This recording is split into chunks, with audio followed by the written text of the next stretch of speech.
Halo Sobat Santuy, today is the day. Jumpa lagi bersama gua di channel Warung Santuy. Bagaimana kabar kalian semua? Semoga kalian baik-baik saja dan tetap santuy. Pada video kali ini gua akan membahas alur cerita film berjudul The Machine Girl yang dirilis pada tahun 2008. Film yang berasal dari Jepang ini mengisahkan kakak beradik yatim piatu yang dimana adiknya itu selalu dibully, dipalak, bahkan tidak tanggung-tanggung adiknya tewas dibunuh oleh sekelompok geng anak Yakuza. Tak terima adiknya dibunuh, maka kakaknya berniat untuk membalaskan dendam adiknya tersebut. Lalu bagaimanakah kelanjutan film ini? Yuk, tanpa basa-basi lagi, kita langsung masuk saja ke cerita filmnya.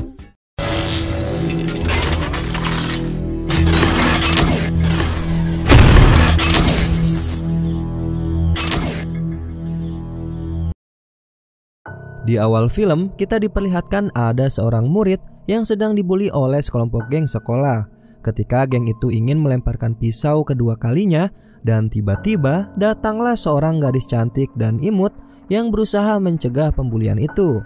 Karena merasa tidak terima, disinilah terjadi pertarungan antara gadis cantik itu dengan geng tersebut.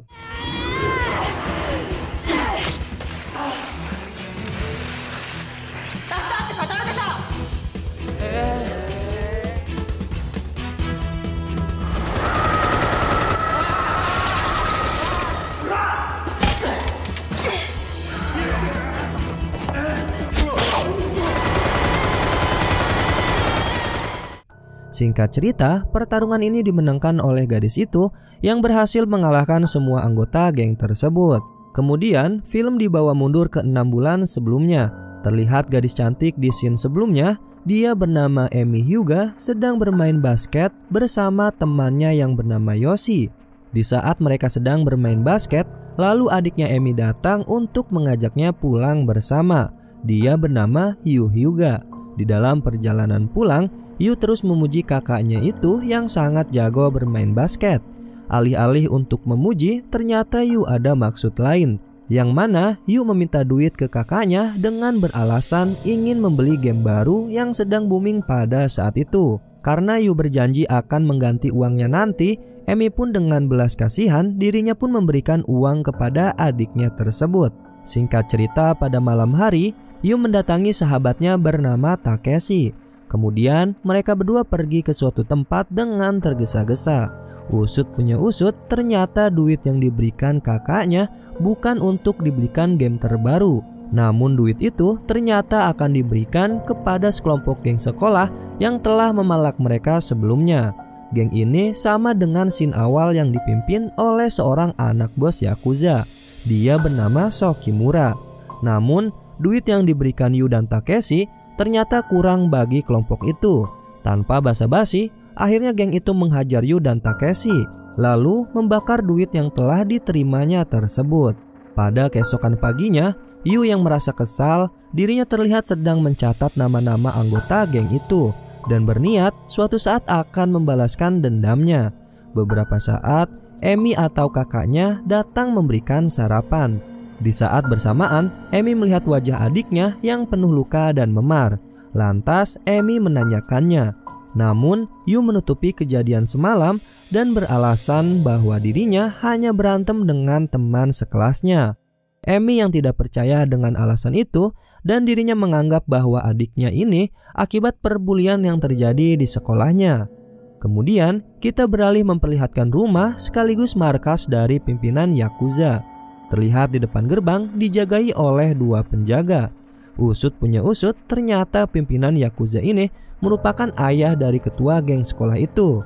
Pimpinan Yakuza ini terlihat sedang melatih anaknya agar bisa meneruskan dirinya yang merupakan keturunan dari klan Hattori Hanzo. Tidak tanggung-tanggung, ayahnya melakukan ritual dengan memberikan darah dari tangannya kepada anaknya agar hubungan antara mereka semakin kuat. Di saat ritual dilakukan, tanpa disengaja, asisten baru di rumah mereka mengganggu ritual ini dengan beralasan dirinya ingin menawarkan sarapan pagi. Tanpa basa-basi, akhirnya asisten baru itu dieksekusi oleh ibunya Sokimura, hingga mengakibatkan dirinya tewas dengan keadaan leher yang tergorok. Kemudian Shin beralih memperlihatkan Yu yang bergegas untuk pergi ke sekolah. Namun di dalam perjalanan dirinya dihadang oleh anggota geng itu. Dengan sigap Yu berusaha melarikan diri dan berniat untuk pergi ke rumah Takeshi. Sesampainya dengan segera Yu memberitahu bahwa mereka berdua sedang dalam bahaya. Di saat bersamaan orang tuanya Takeshi datang dan melarang Yu mengajak pergi Takeshi. Dikarenakan orang tua Takeshi menganggap bahwa Yu ini adalah anak dari seorang pembunuh. Padahal yang sebenarnya itu hanya berita hoax saja. Orang tua Yu dan Emi difitnah telah melakukan pembunuhan dan akhirnya kedua orang tua mereka bunuh diri. Beberapa saat, akhirnya Yu dan Takeshi berhasil pergi dari rumahnya.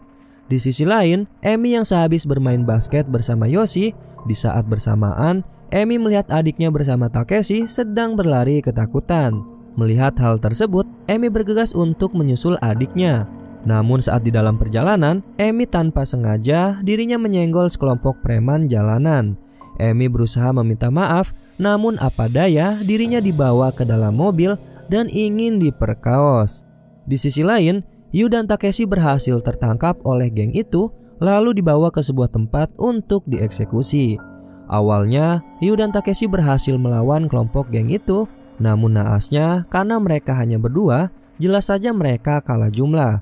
Yang pada akhirnya Yu dan Takeshi dilemparkan dari atas hingga membuat mereka berdua pun tewas seketika. Kembali lagi ke Emi yang hampir saja diperkaos. Namun beruntungnya Emi berhasil melawan mereka semua. Kemudian Emi bergegas ke arah adiknya itu. Lalu betapa kaget dan sedihnya Emi melihat adiknya yang sudah tewas bersama dengan Takeshi. Singkat cerita, pada sore hari Emi mendatangi rumah Takeshi dan memberitahu atas kematian Takeshi kepada kedua orang tuanya. Emi menganggap bahwa kematian adiknya dan Takeshi bukan karena bunuh diri atas apa yang telah diberitakan TV dan polisi. Namun ibunya Takeshi tidak mempercayai dan malah menyalahkan adiknya Emi karena dialah yang sebelumnya menyampar ke rumahnya Takeshi. Karena hal tersebut, akhirnya Emi langsung bergegas untuk pulang ke rumah. Sesampainya di rumah, Emi yang merasa sedih atas kematian adiknya, tanpa disengaja dia melihat buku diari adiknya. Dan di buku itu terdapat nama-nama orang atau anggota geng yang selama ini telah membuli adiknya tersebut. Mengetahui hal tersebut, pada akhirnya Emi berniat untuk menghampiri rumah dari daftar nama-nama orang itu. Pada keesokan harinya, Emi mendatangi salah satu rumah dari nama yang terdaftar di buku diari adiknya. Dia bernama Ryota. Langsung saja, Emi menanyakan perihal kematian adiknya dan juga menanyakan siapakah dalang dari semua ini. Namun, Ryota tidak menggubris dan malah pergi dari rumahnya. Kedua orang tua Ryota yang tidak terima anaknya dituduh, mereka berdua akhirnya mengeksekusi Emi. Emi yang sempat kewalahan melawan mereka berdua sampai-sampai ibunya Ryota menggoreng tangannya Emi.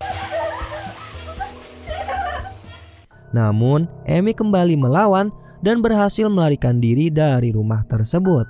Singkat cerita, pada malam hari Ryota yang sedang membaca komik, tiba-tiba dia kedatangan tamu tidak diundang. Benar saja, itu adalah Emi yang langsung menodongkan senjata dan kembali menanyakan siapa dalang dari kematian adiknya itu.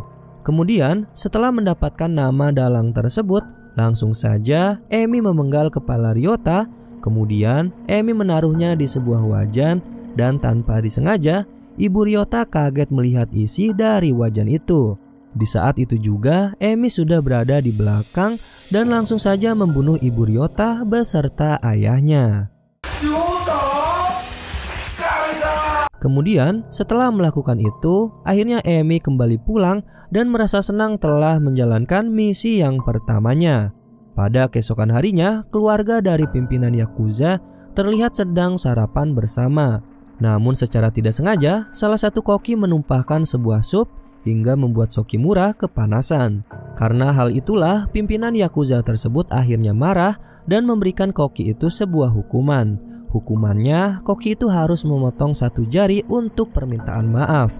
Namun dirasa itu kurang sadis, istrinya atau ibunya Sokimura menambahkan hukuman psikopat yang lebih berat lagi.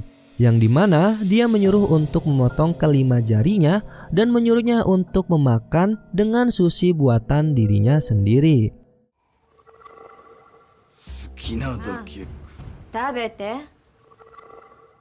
Di sisi lain, Emi yang telah mendapatkan alamat rumah Sokimura, dia lalu datang dan mengancam para penjaga untuk mengizinkan dirinya masuk ke dalam. Saat di dalam rumah, langsung saja Emi menodongkan senjata kepada Sokimura. Kemudian, di saat Emi ingin membunuh Sokimura, dirinya dihadang oleh ayahnya Sokimura. Langsung saja Emi diikat, dan disinilah aksi gila psikopat keluarga Yakuza. Mereka mengiris jari-jarinya Emi lalu memotong salah satu tangannya. Kemudian Emi yang belum tewas lalu dirinya tersadar dari pingsannya. Di situ salah satu penjaga berniat untuk membius Emi. Namun sebelum melakukan aksinya, orang itu malah tertarik dengan tubuh Emi dan berniat untuk mencicipinya. Di saat itu juga Emi menyerang penjaga itu dan berhasil melarikan diri. Mengetahui Emi berhasil kabur, para Yakuza itu berniat untuk mencarinya. Di sisi lain, Emi yang tertatih-tatih kesakitan, dirinya berjalan menuju ke rumah Takeshi. Di saat itu juga, kedua orang tua Takeshi melihat Emi yang pingsan dan terluka parah. Mereka berdua akhirnya membawa Emi dan berniat untuk mengobati lukanya. Kemudian, Shin beralih memperlihatkan sahabat Emi, yaitu Yoshi, yang baru saja sampai di rumahnya. Namun tiba-tiba dirinya dikagetkan dengan kedatangan para Yakuza yang menodongkan senjata. Usut punya usut, ternyata para Yakuza itu bermaksud untuk menanyakan keberadaan Emi. Namun karena Yoshi tidak tahu di mana sahabatnya sekarang, dan tanpa basa-basi, para Yakuza itu melakukan aksi gila psikopatnya, yang pada akhirnya Yoshi tewas terbunuh.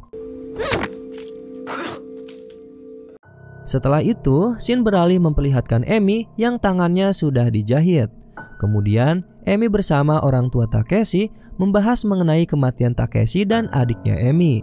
Mereka sepakat berencana untuk membalaskan dendamnya. Tidak hanya itu, untuk melancarkan rencana mereka, akhirnya Emi dilatih bertarung oleh ibunya Takeshi. Dan ayahnya Takeshi membuat tangan palsu yang terbuat dari baja, yang dimana tangan itu memiliki senjata mesin yang sangat epik. Pada keesokan harinya, ibu Takeshi datang ke rumah Yakuza bertujuan untuk memantaunya terlebih dahulu sebelum melakukan hari pembalasan bersama Emi. Ternyata menurut salah seorang tetangga, para Yakuza itu telah pindah rumah. Kemudian di saat ibu Takeshi ingin kembali pulang, di saat bersamaan dirinya diketahui oleh salah seorang anggota Yakuza. Benar saja, sesampainya di rumah, akhirnya mereka diserang oleh 3 ninja yang merupakan suruhan dari Yakuza. Terjadi pertarungan sengit antara mereka.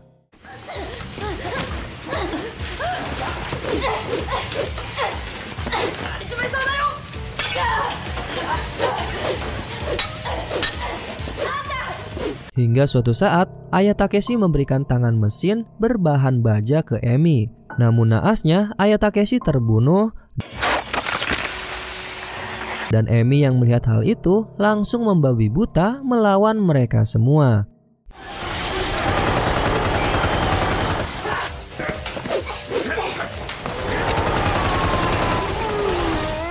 Hingga akhirnya Emi berhasil memukul mundur para anggota Yakuza itu. Usut punya usut, ternyata ketiga ninja itu ialah anggota dari geng anak sekolah yang dipimpin oleh Sokimura.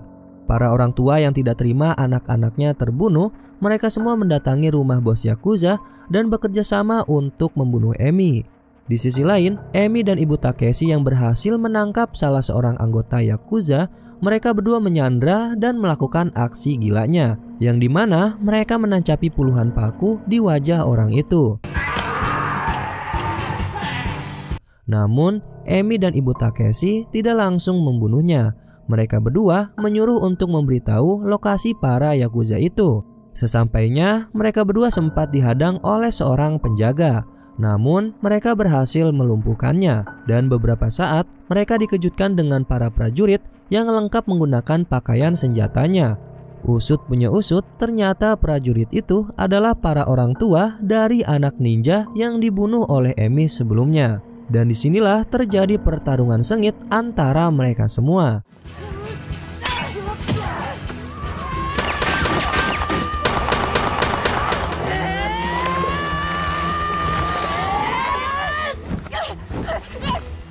Singkat cerita, Emi berhasil mengalahkan satu persatu hingga menyisakan pimpinan Yakuza. Namun di saat itu juga, Ibu Takeshi dapat terbunuh oleh pimpinan Yakuza. Mengetahui hal itu, langsung saja Emi melawan pimpinan Yakuza itu dan berhasil melumpuhkannya.